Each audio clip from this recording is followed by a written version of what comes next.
Hi guys, Donald Lee from here, coming to you from the kingdom of God here on earth.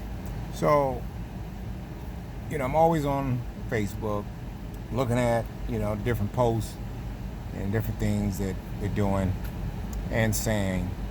And, I find it hard to ignore a lot of stuff, especially the religious, the Christian stuff, the stuff that they're saying and whatnot, especially when it comes about God. Now,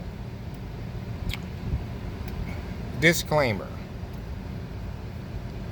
I know I can't prove that there's a God, and I ain't gonna try.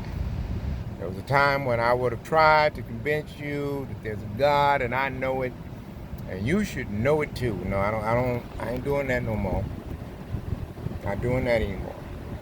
I, uh, it can't be proven, right? Now, each of us have our own personal experience, and that's cool. And I'm not debating, I'm not debating your belief per se, because everybody believes different.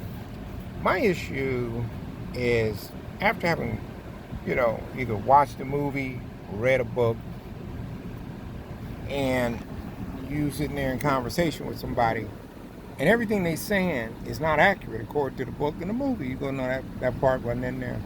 They didn't say that. They didn't do that. That actor wasn't in there, and so on and so forth, right? And they swear it was, and they argue you down that it was, but it's not. And you know it's not. No, it's not there.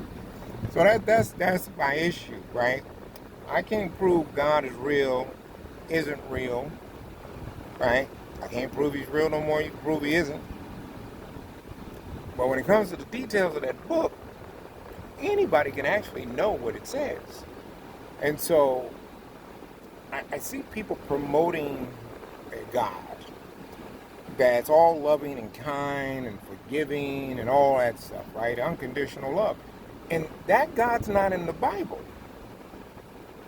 That God is not in the Bible, right? I can prove that. That's proof. That's not a matter of interpretation. They always say, well, it's a matter of interpretation. No, you can go and you can see. I mean, the number one opportunity for God to show that he was merciful, kind, forgiving, and loving. Genesis 6. He told this one dude, and he qualified the guy. He said he hates evil, he's righteous, and he hates evil, right? Which is why he got to stay alive and his kids, right? He said, I'm killing everybody else. Build a boat, take the animals on the boat, and you and your kids, with their wives, you and your wife get on the boat. He said, I'm wiping everybody else out. That would have been a perfect time for him to be merciful, kind, forgiving, gracious.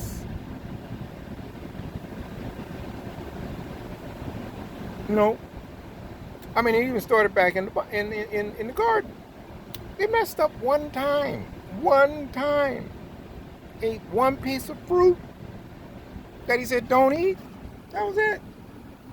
They got evicted with some punishments. This is the all merciful and loving God that they over here telling you loves you and come as you are and all that stuff. So Don, what are you trying to say? I'm telling you, you need to get your act together. That's what I'm trying to say. This mercy and grace thing, mercy is the warning, like a bill in the mail that says, you owe me $50. Grace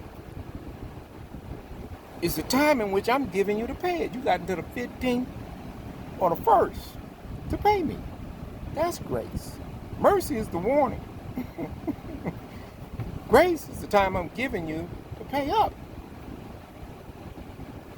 I mean, it's not perpetual. I guess some folks, because I was reading this thing, I mean, people just saying all kinds of stuff.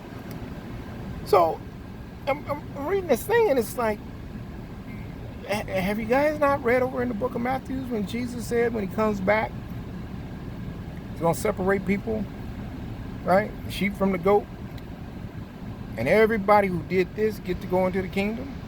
And everybody who didn't do this is going to be thrown into the lake of fire and brimstone that was prepared for the devil and his angels. Y'all missed that one? This is the merciful and loving. Oh, it ain't based on no works. You ain't got to do nothing. All you got to do is believe, is what they tell you. I was there. That's what I said too until I read the book. I tell you, you need to read the book. He said, all of those who fed me when I was hungry, clothed me when I was naked, gave me something to drink when I was thirsty, provided some shelter, visited me when I was sick, and in the prison, you get to go into the kingdom.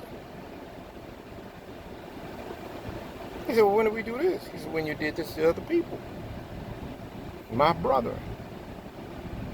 He's talking about us. So, yeah, some works is required.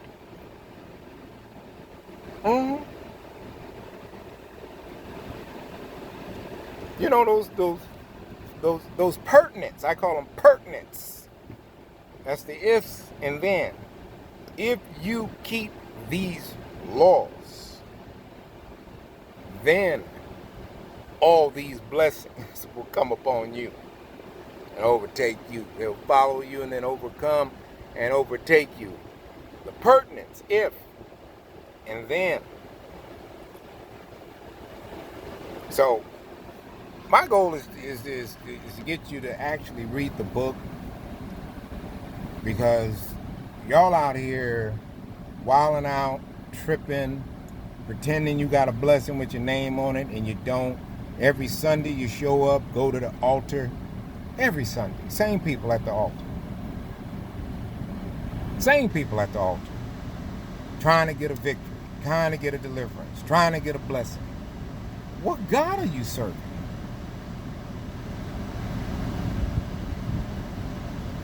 Come on, people, please. What God are you serving? Or you think you serving? Is that the best he can do?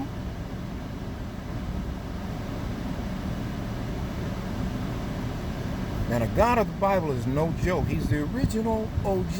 And you really need to get in line with what he says to do and how to do it if and when. Now, remember, this is my belief. That works for me. And when I was doing that other stuff that I'm talking about and against, none of that worked for me. But once I read this book and understood it, that it's not a religion, but it's a kingdom. And I'm a citizen of that kingdom. And if I follow the constitution of that kingdom, I have rights as a citizen of that kingdom.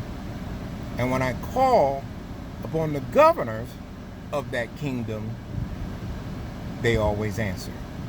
This is Donald Lee from Kingdomology. Out.